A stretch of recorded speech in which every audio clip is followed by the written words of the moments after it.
गृहस्थ संबंधी सदाचार। राजा युधिष्ठिर ने पूछा, देवर्षि नारद जी, मेरे जैसा गृहासक्त गृहस्थ बिना विशेष परिश्रम के इस पद को किस साधन से प्राप्त कर सकता है? आप कृपा करके मुझे बतलाइए। नारद जी ने कहा, युधिष्ठिर, मनुष्य गृहस्थाश्रम में रहे और गृहस्थ धर्म के अनुसार सब काम करे, परंतु उन्हें भगवान के प्रति समर्पित कर दे और बड़े बड़े संत महात्माओं की भी सेवा करे। अवकाश के अनुसार विरक्त पुरुषों में निवास करे और बार बार श्रद्धापूर्वक भगवान के अवतारों की लीला सुधा का पान करता रहे। जैसे स्वप्न टूट जाने पर मनुष्य स्वप्न के संबंधियों से आसक्त नहीं रहता, वैसे ही ज्यों ज्यों सत्संग के द्वारा बुद्धि शुद्ध हो, त्यों ही त्यों शरीर, स्त्री, पुत्र, धन आदि की आसक्ति स्वयं छोड़ता चले, क्योंकि एक न एक दिन ये छूटने वाले ही हैं। बुद्धिमान पुरुष को आवश्यकता के अनुसार ही घर और शरीर की सेवा करनी चाहिए, अधिक नहीं। भीतर से विरक्त रहे और बाहर से रागी के समान लोगों में साधारण मनुष्यों जैसा ही व्यवहार करे। माता पिता, भाई बंधु, पुत्र मित्र, जाति वाले और दूसरे जो कुछ कहे अथवा जो कुछ चाहे, भीतर से समता न रखकर उनका अनुमोदन करे। बुद्धिमान पुरुष वर्षा आदि के द्वारा होने वाले अन्नादि, पृथ्वी से उत्पन्न होने वाले सुवर्ण आदि, अकस्मात प्राप्त होने वाले द्रव्य आदि तथा सब प्रकार के धन भगवान के ही दिए हुए हैं, ऐसा समझकर प्रारब्ध के अनुसार उनका उपभोग करता हुआ संचय न करे, उन्हें पूर्वोक्त साधु सेवा आदि कर्मों में लगा दे।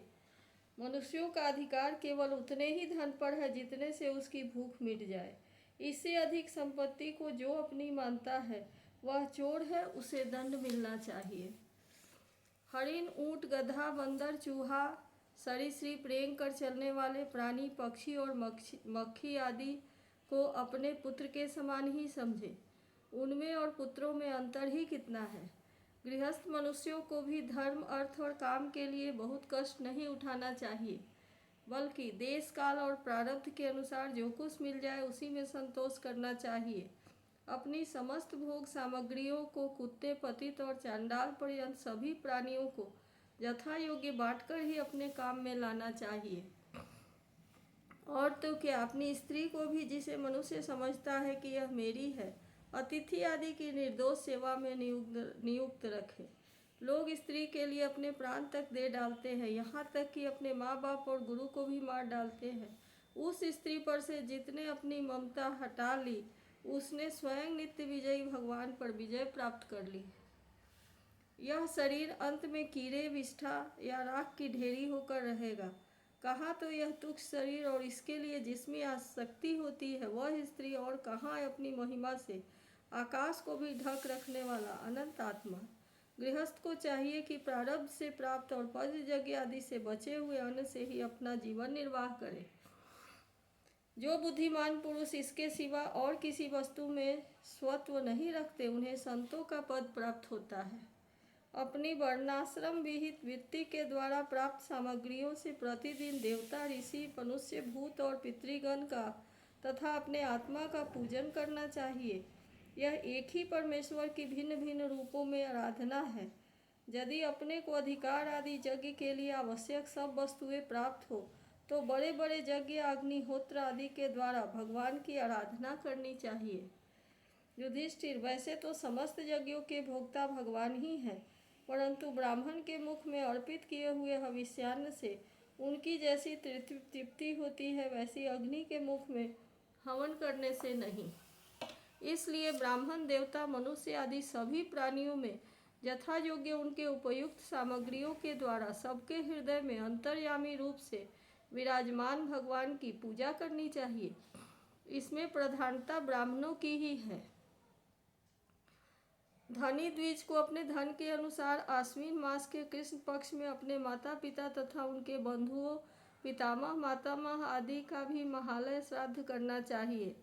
इसके सिवा अयन, कर्क एवं मकर की संक्रांति, विषुव, तुला और मेष की संक्रांति, व्यतिपात, दिनक्षय, चंद्र ग्रहण या सूर्य ग्रहण के समय, द्वादशी के दिन, श्रवण, घनिष्ठा और अनुराधा नक्षत्रों में, वैशाख शुक्ला तृतीया, अक्षय तृतीया, कार्तिक शुक्ला नवमी, अक्षय नवमी, अगहन, पौष, माघ और फागुन, इन 4 महीनों की कृष्णाष्टमी, माघ शुक्ला सप्तमी, माघ की मघा नक्षत्र से युक्त पूर्णिमा और प्रत्येक महीने की वह पूर्णिमा जो अपने मास नक्षत्र चित्रा, विशाखा, ज्येष्ठा आदि से युक्त हो, चाहे चंद्रमा पूर्ण हो या पूर्ण द्वादशी तिथि का अनुराधा, श्रवण, उत्तरा फाल्गुनी, उत्तरा साष्ठा और उत्तरा भाद्रपदा के साथ योग, एकादशी तिथि का तीनों उत्तरा नक्षत्रों से योग अथवा जन्म नक्षत्र या श्रवण नक्षत्र से योग, ये सारे समय पितृगणों का श्राद्ध करने योग्य एवं श्रेष्ठ है।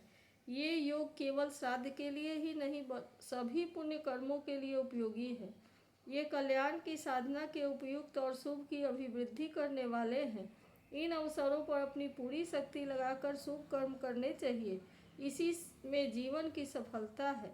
इन शुभ संयोगों में जो स्नान, जप, होम, व्रत और तथा देवता और ब्राह्मणों की पूजा की जाती है अथवा जो कुछ देवता, पितर, मनुष्य और प्राणियों को समर्पित किया जाता है उसका फल अक्षय होता है। युधिष्ठिर, इसी प्रकार स्त्री के पुंसवन आदि, संतान के जात कर्म आदि तथा अपने यज्ञ, दीक्षा आदि संस्कारों के समय, 100 दाह के दिन या वार्षिक श्राद्ध उपलक्ष्य में अथवा अन्य मांगलिक कर्मों में दान आदि शुभ कर्म करने चाहिए। युधिष्ठिर, अब मैं इन स्थानों का वर्णन करता हूँ जो धर्म आदि श्रेय की प्राप्ति कराने वाले हैं। सबसे पवित्र देश वह है जिसमें सत्पात्र मिलते हों, जिनमें यह सारा चर और अचर जगत स्थित है। उन भगवान की प्रतिमा जिस देश में हो, जहाँ तप, विद्या एवं दया आदि गुणों से युक्त ब्राह्मणों के परिवार निवास करते हों तथा जहाँ तहाँ भगवान की पूजा होती हो और पुराणों में प्रसिद्ध गंगा आदि नदियाँ हों, वे सभी स्थान परम कल्याणकारी हैं। पुष्कर आदि सरोवर सिद्ध पुरुषों के द्वारा सेवित क्षेत्र कुरुक्षेत्र, गया, प्रयाग, पुल्हाश्रम, सालग्राम क्षेत्र, नैमिषारण्य, फाल्गुन क्षेत्र, सेतुबंध, प्रभास, द्वारका, काशी, मथुरा, पंपासर, बिंदु सरोवर, बद्रिकाश्रम, अलकनंदा, भगवान सीताराम जी के आश्रम, अयोध्या, चित्रकूट आदि, महेंद्र और मलय आदि समस्त कुल पर्वत और जहाँ जहाँ भगवान के अर्चावतार है, वे सब के सब देश अत्यंत पवित्र हैं। कल्याणकामी पुरुषों को बार बार इन देशों का सेवन करना चाहिए। इन स्थानों पर जो पुण्य कर्म किए जाते हैं, मनुष्यों को उनका 1000 गुना फल मिलता है। युधिष्ठिर, पात्र निर्णय के प्रसंग में पात्र के गुणों को जानने वाले विवेकी पुरुषों ने एकमात्र भगवान को ही सत्पात्र बतलाया है। यह चराचर जगत उन्हीं का स्वरूप है। अभी तुम्हारे इसी यज्ञ की बात है। देवता, ऋषि, सिद्ध और सनकादिकों के रहने पर भी अग्र पूजा के लिए भगवान श्री कृष्ण को ही पात्र समझा गया। असंख्य जीवों से भरपूर इस ब्रह्मांड रूप महावृक्ष के एकमात्र मूल भगवान श्री कृष्ण ही हैं। इसलिए उनकी पूजा से समस्त जीवों की आत्मा तृप्त होती है। उन्होंने मनुष्य, पशु, पक्षी, ऋषि और देवता आदि के शरीर रूप पुरों की रचना की है तथा वे ही इन पुरों में जीवन रूप से शयन भी करते हैं। इसी से उनका एक नाम पुरुष भी है। युधिष्ठिर, एक रस रहते हुए भी भगवान इन मनुष्यादि शरीरों में उनकी विभिन्नता के कारण न्यूनाधिक रूप से प्रकाशमान है। इसलिए पशु, पक्षी आदि शरीरों की अपेक्षा मनुष्य ही श्रेष्ठ पात्र है और मनुष्यों में भी जिसमें भगवान का अंश, तप, योग आदि जितना ही अधिक पाया जाता है वह उतना ही श्रेष्ठ है। युधिष्ठिर, त्रेता आदि युगों में जब विद्वानों ने देखा कि मनुष्य परस्पर एक दूसरे का अपमान आदि करते हैं, तब उन लोगों ने उपासना की सिद्धि के लिए भगवान की प्रतिमा की प्रतिष्ठा की। तभी से कितने ही लोग बड़ी श्रद्धा और सामग्री से प्रतिमा में ही भगवान की पूजा करते हैं, परंतु जो मनुष्य से द्वेष करते हैं उन्हें प्रतिमा की उपासना करने पर भी सिद्धि नहीं मिल सकती। युधिष्ठिर, मनुष्यों में भी ब्राह्मण विशेष सुपात्र माना गया है, क्योंकि वह अपनी तपस्या, विद्या और संतोष आदि गुणों से भगवान के वेद रूप शरीर को धारण करता है। महाराज, हमारी और तुम्हारी तो बात ही क्या, ये तो सर्वात्मा भगवान श्री कृष्ण हैं। इनके भी इष्ट देव ब्राह्मण ही हैं, क्योंकि उनके चरणों की धूल से तीनों लोग पवित्र रहते हैं। इति श्रीमद्भागवते महापुराणे पारमहंस्यां संहितायां सप्तम स्कंधे सदाचार निर्णयो नाम 14 अध्यायः।